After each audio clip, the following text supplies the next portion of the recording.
We're flipping the script right now. We're flipping the script and starting to see things in a very different way, and it's exhilarating. Hi, Vicki Robin here, host of What Could Possibly Go Right, a project of the Post-Carbon Institute, where we interview cultural scouts, people who see far and serve the common good, asking them all our one big question. In the midst of all that seems to be going wrong, what could possibly go right? And today my guest is Juliet Schor. She's an influential economist, sociologist, and author of 5 national bestsellers about American work life and spending habits, including The Overworked American, The Overspent American, Born to Buy, Plenitude, and her new book, After the Gig. A member of the Harvard faculty for 17 years, Juliet currently teaches the sociology department of Boston College, and she's also co-chair of the board of the Better Future Project, an organization that works to build a diverse, powerful, and democratic grassroots movement that will drive society to address climate change and its devastating effects, advancing a fair and fast transition beyond coal, oil, and gas towards an economy powered by renewable energy with equitable benefits for all people.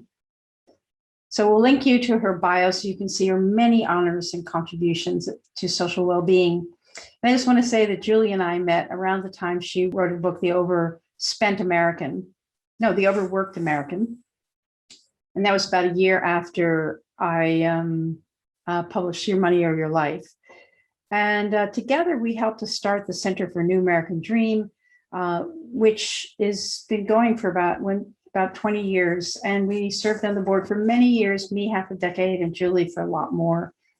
And the center was dedicated to transforming the way Americans think about earn and spend money, more fun, less stuff, really trying to, shift consumerism patterns in our country. And together we've been part of a diffuse and sometimes focused a movement for 25 years. Yeah, I just had to count. For 25 years to address consumerism, resource depletion, climate disruption, and justice through promoting lifestyles built on enoughness rather than more. So it's just such a pleasure for me to, after 15 years, I think we haven't seen each other for 15 years, to talk with Julie today about what she sees is actually going right in this post-pandemic time. Hey, Julie Schor, thank you so much, old friend, for joining me on my podcast, What Could Possibly Go Right?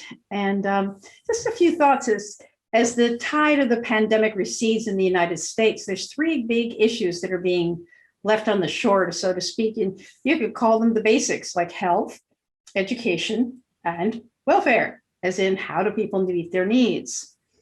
And you've written for decades about the work and spend hamster wheels, suggesting over and over and over ways we can live better with less distractions, less consumption, less time sinks, less time on the job.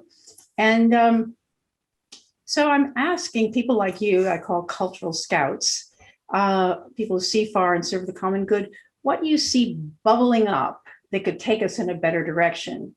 Not what should happen, but what could happen, because the conditions are ripe and it's already sprouting. And before I turn it over to you, I just want to mention 2 possibilities that are on my mind, which got me to call you. And you can ignore them or you can key off them, whatever you'd like to do. And one is that we seem to have accidentally run a national universal basic income experiment.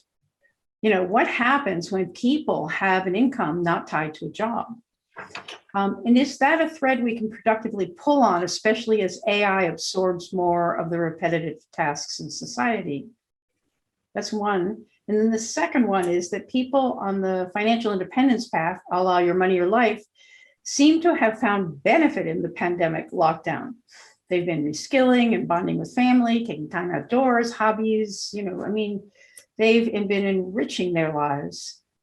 And they're surprised and they're a little guilty about it. And they're not all, pure lily white. There's a lot of diversity in that community. And I'm wondering if just having your money life clarified, even if you're still paying off debt, plus a stimulation check tells us anything about resetting our norms and expectations and policies about, society-wide, what is this thing called work and money and making a living, or as you used to say, making a dime. So there's like so many issues that are up now that we've gone through this like cleansing time. So take it over. What could possibly go right? Yeah, well, that's a great way to start. I mean, I was thinking about three other issues that I just want to throw out before I pivot to your questions, which are fabulous questions. And let me just say what a pleasure it is to be here with you. For those who are watching, Vicki and I worked together for many years, beginning in the mid-1990s, and we haven't seen each other in forever. So really nice. So I do think there's a lot that could go right now. And in fact, I see it going right. And nice. The three big crises. Now, I just have to say just a little bit about what's going wrong. to show where, I know I'm not supposed to talk about what's going on. No, just to show you where I think we're finally getting somewhere in a positive direction. So first, of course, climate and biodiversity and kind of ecological crisis. Second, crisis of extreme inequality and income stagnation, middle class squeeze, et cetera. So kind of the economics. And then third is the democratic deficit, shift toward authoritarianism and so forth. Okay, on all three of these fronts, in the last 2 years, I would say, slightly different timing for each, but it's been remarkable what's happened from many years of slogging it out in the climate movement in which nothing was happening. We really weren't getting anywhere. And then boom, suddenly we have a real climate movement. It's global. We have the biggest climate strikes in history, protests going on. Of course, then increasingly each of these protests is, kind of outnumbered by the next one that comes along. So they're getting bigger and more powerful, more pervasive. The school strikes, Sunrise in the United States, Sunrise, the youth movement, Green New Deal. We have Extinction Rebellion, a global movement addressing not just climate, but ecological collapse more generally. Fossil fuel companies are on the defensive. The International Energy Agency just last week put out a report saying the fossil fuels have to come to an end. I mean, they have been so much the spokesperson for this industry continuing forever. I mean, it was just a massive turnaround. It just shows we are winning the climate fight. We're not winning it at the rate we need to. The climate is being destabilized at a faster rate, but finally we have momentum, we have something real. On inequality and economics, what did I write? My notes, an almost shocking transformation. And your point about a basic income experiment is a perfect example of how much this discourse has changed. Number one, deficit constraint is out the window now. We actually did something that was really humane and really it worked and it was just beautiful. At the beginning of the pandemic, it looked like Europe was going to do so much more than the US, but actually in dollar terms, we've done, maybe more than they have. So yeah, I'm going to come back to what I think that's done, but absolutely, that's massive. We're talking wealth taxes. We are talking about whole new policies, childcare credits for families, extra unemployment insurance, et cetera. So it's neoliberalism inverted, like it's been flipped on its head. Suddenly it's all about actually the government can do a lot of good things for the economy. I mean, that's okay, pretty basic stuff. We all know that. Democratic deficit, still massive threats to democracy in this country. But as I mentioned, really year after year, and now highlights being the Women's March right after Trump's inauguration, the Black Lives Matter protests, 1 year on, youth activism, all the new candidates for electoral office. There's been an absolute sea change. And what's one of the really important things about this is like suburban women who were not at all political are absolutely activated and they're on fire. So the apathy and the lack of activism that was common in many parts of our country and many demographics has really transformed. Okay. So yes, COVID has done a lot. It has been an experiment of people living differently, 15 months of living very differently. And so a couple of things about it. Number one, like when you and I worked together at the Center for a New American Dream, one of our taglines was more of what really matters. So COVID got us down to what really matters. Like at the beginning, it was, well, okay, for most people, toilet paper, right?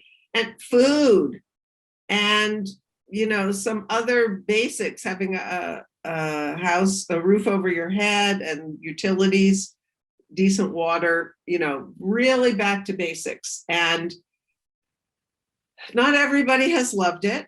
There are people who are just dying to get back on the cruise ships or the travel. Travel's been a tough thing for a lot of people not to travel. But I think many, many people, and you referenced the FIRE community, but I think even much more broadly than that, people who got into, of course, cooking. I mean, you couldn't find a yeast to save your life or flour.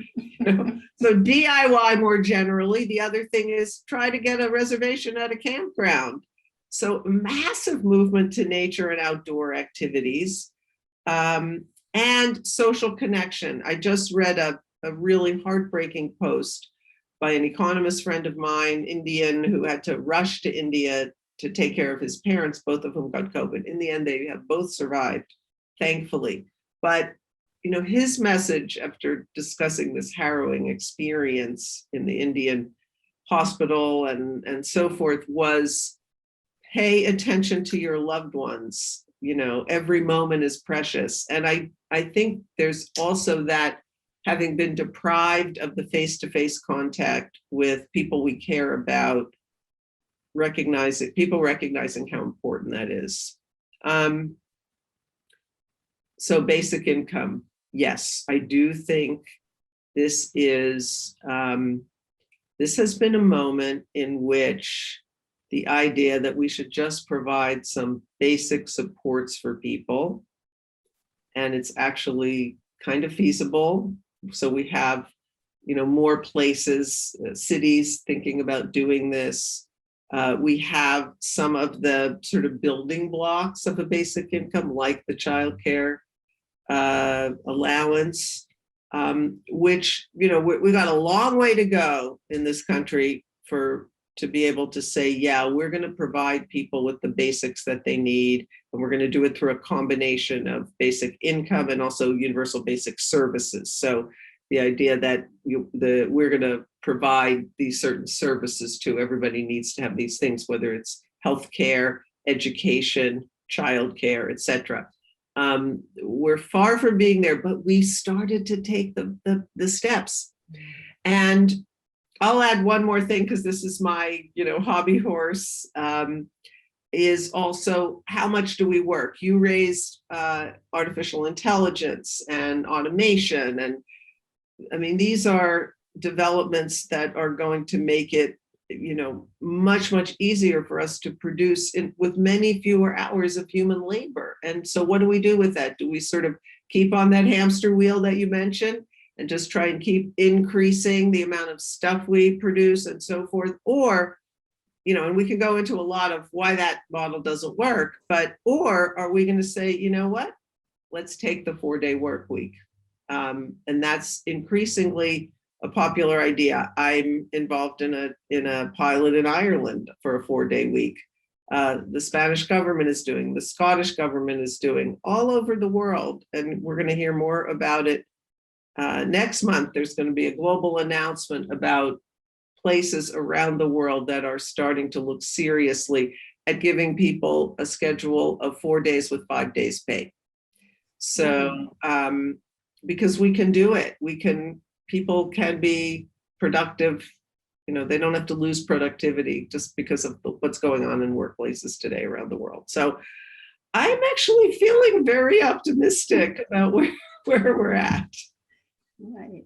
Yeah, it's like you and I and so many other people have been pushing against a wall for like 30 years, and sort of loyally standing there. We're not even putting the finger in the dike because there's no hole. It's like just loyally standing there saying there is another way to live. And it'll make more sense in so many ways. But it wasn't within the mindset of neoliberalism. The one other thing in your litany that I wanted to say is you were the person who taught me about the idea of public consumption. If we have public schools, then that's off of the personal debit column. Right. If we have public libraries, off the personal debit column. The more we have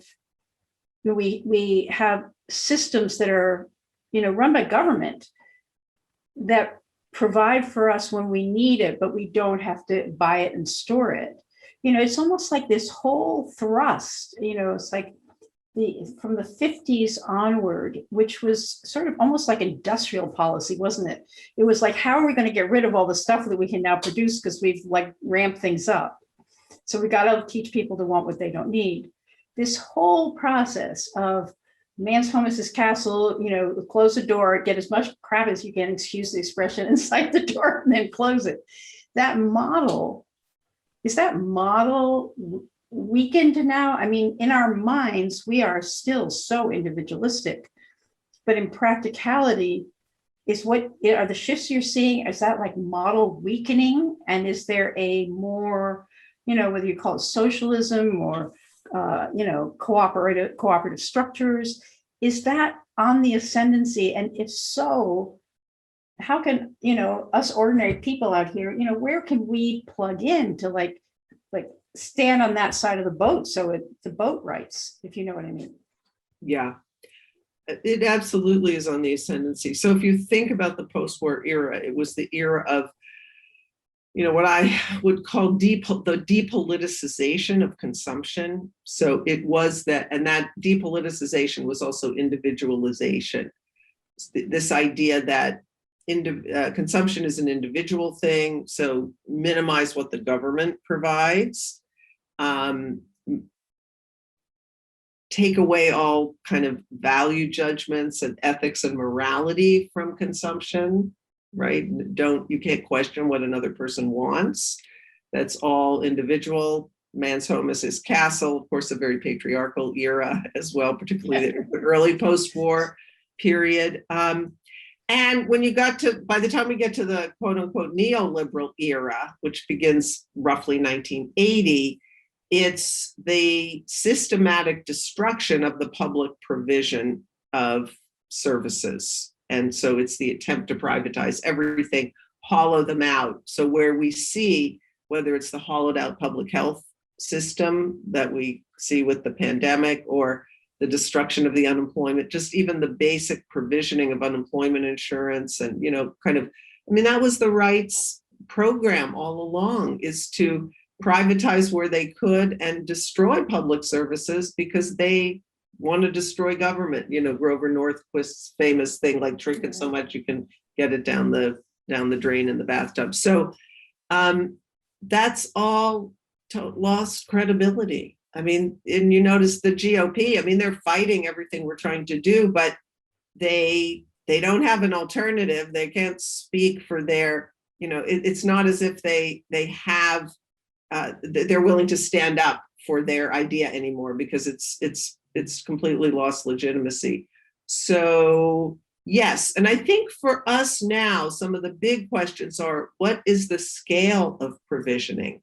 So if we're in a more collective, cooperative, commons kind of era, is it, what do we need at the federal level? What do we need at the state? What do we need at the local level? Because a lot of this provisioning can be done at a local level where you have smaller scale and more democratic control over it, whether we're talking about municipal utilities or we're talking about, either state or some smaller entities, public banking, or we're talking about, a healthcare system. Yeah, I think we need, kind of the flows of money need to happen at the federal level, but we need a lot more control at the local level, subject to, issues around racial justice and some of the other dimensions of our country, aspects of our history that have made local control problematic, and part of why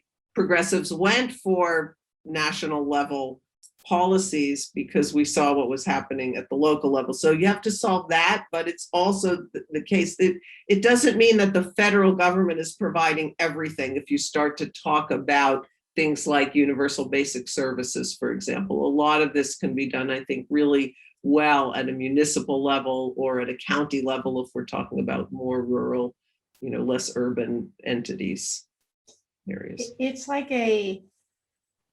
It's like all the parts and pieces have at least started to move, or at least they're unglued. That's what I'm feeling from what you're saying. The parts and pieces are unstuck from one another. The ossification, all that, So now they're moving, but it's like it's a very complex puzzle to see, and I don't think anybody's going to get on top of this movement and direct it. It's more like, as I think I used the metaphor earlier, it's more like when you're sailing, and it's heeling over in one direction, you have to lean over in the other or you're going to capsize. It's more like moving in different directions. And if you had to emphasize or sequence the kinds of things that in the near future, if we stand on this place on the deck, we're actually going to stabilize the kinds of changes you're talking about. And that's the first thing we need to do. So that's going to be the basis for the next. I'm not asking you for a whole big program. I'm just saying, in your instinct, where is it that we cooperate with reality?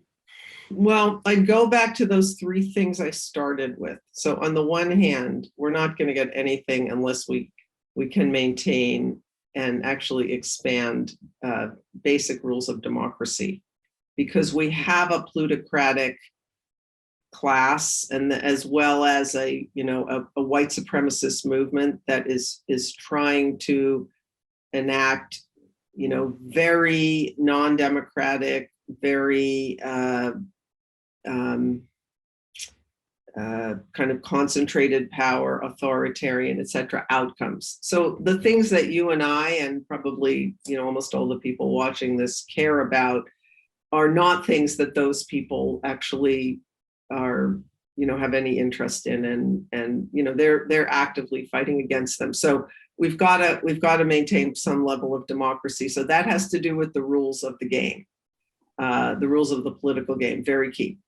Second thing, there are certain variables. If you think about our economy and society as a system, and it is a system, it's an interlocking system. So in that sense, almost anything you do could have impacts in other places, and there isn't just one place to intervene and so forth. But there are certain things that if you change them, they have really profound kind of ripple effects through the system.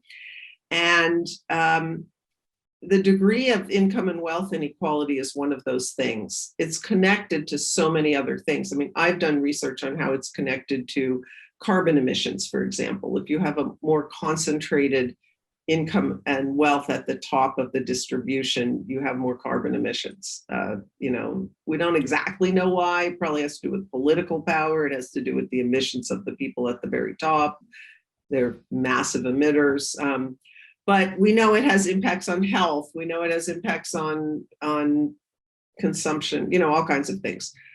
So that's a key variable. So doing something about that. And then obviously on climate, we've got to address energy use, and connected to that agriculture as well, and land use, but first fossil fuels and get off fossil fuels. So those are the key things. I'm a little bit coming out of having been trained as an economist, but then someone who moved over much more into studying culture.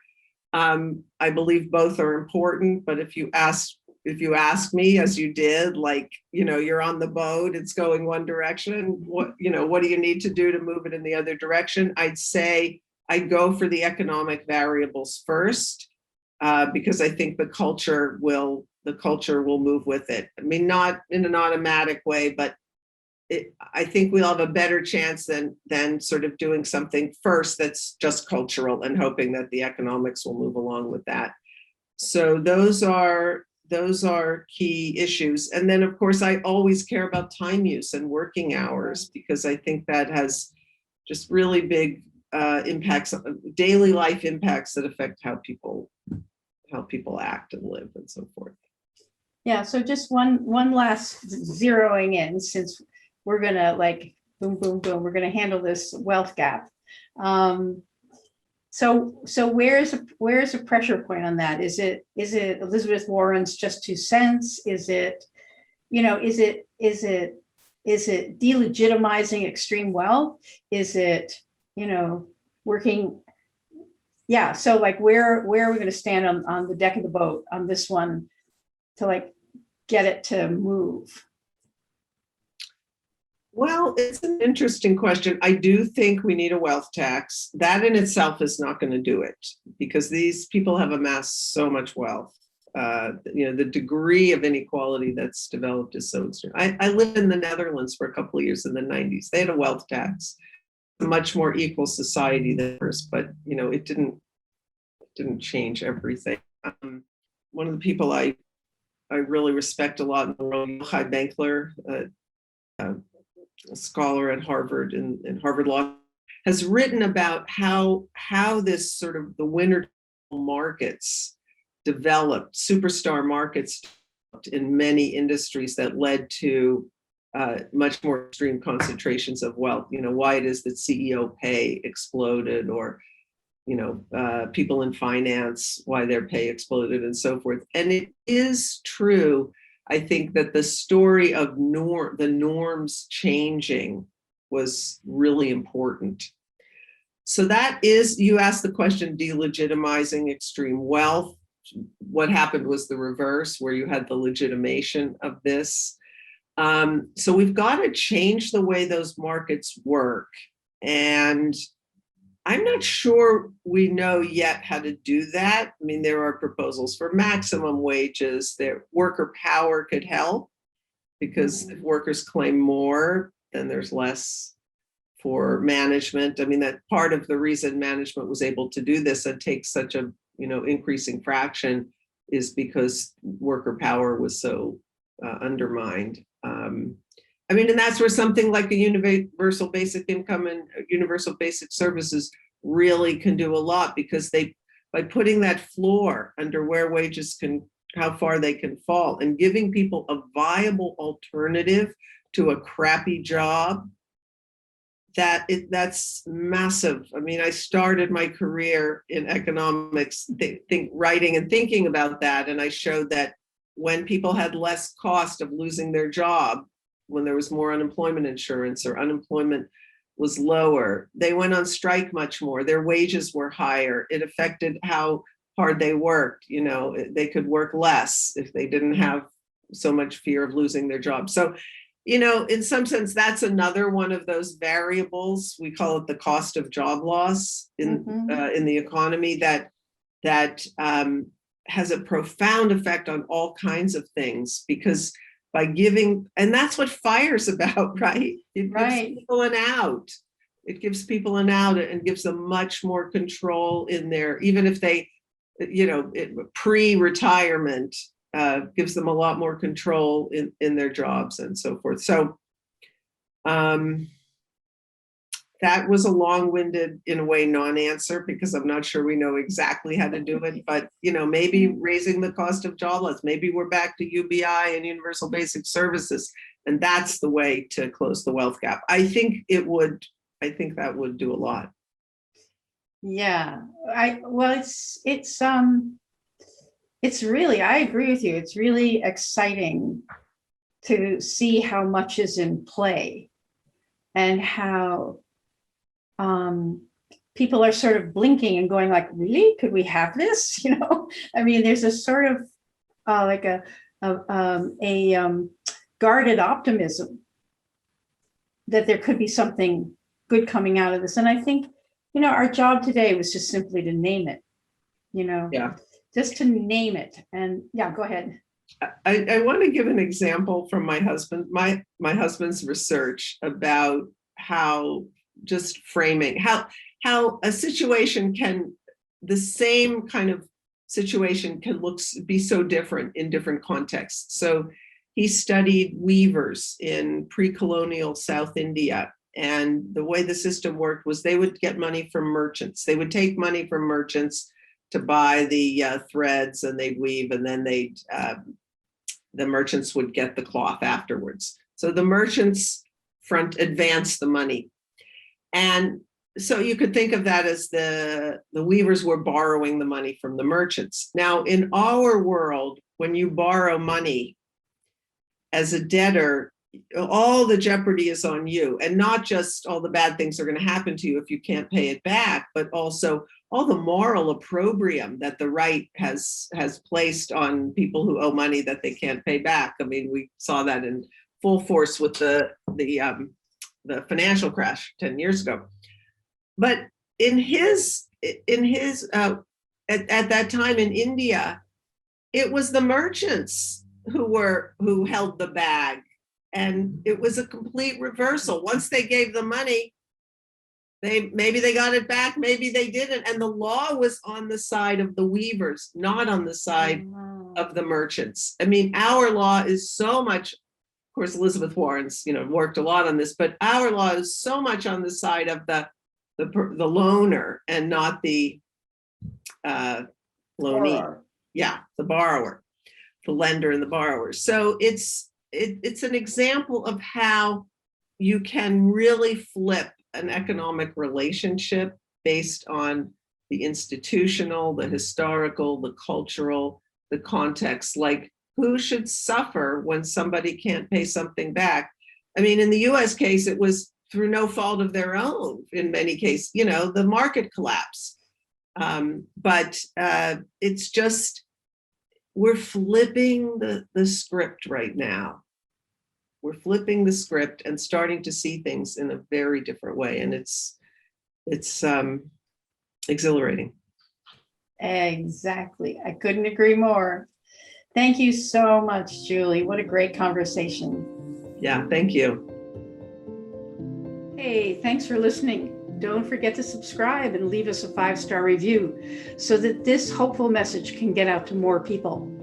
Check out Post Carbon Institute's Resilience website for show notes and for more guest information.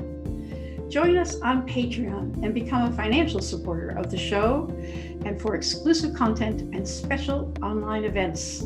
Thanks also to Asher Miller, Amy Burringrud, and Clara Winter of Post Carbon Institute, plus production assistant Michelle Wigg from frugalityandfreedom.com.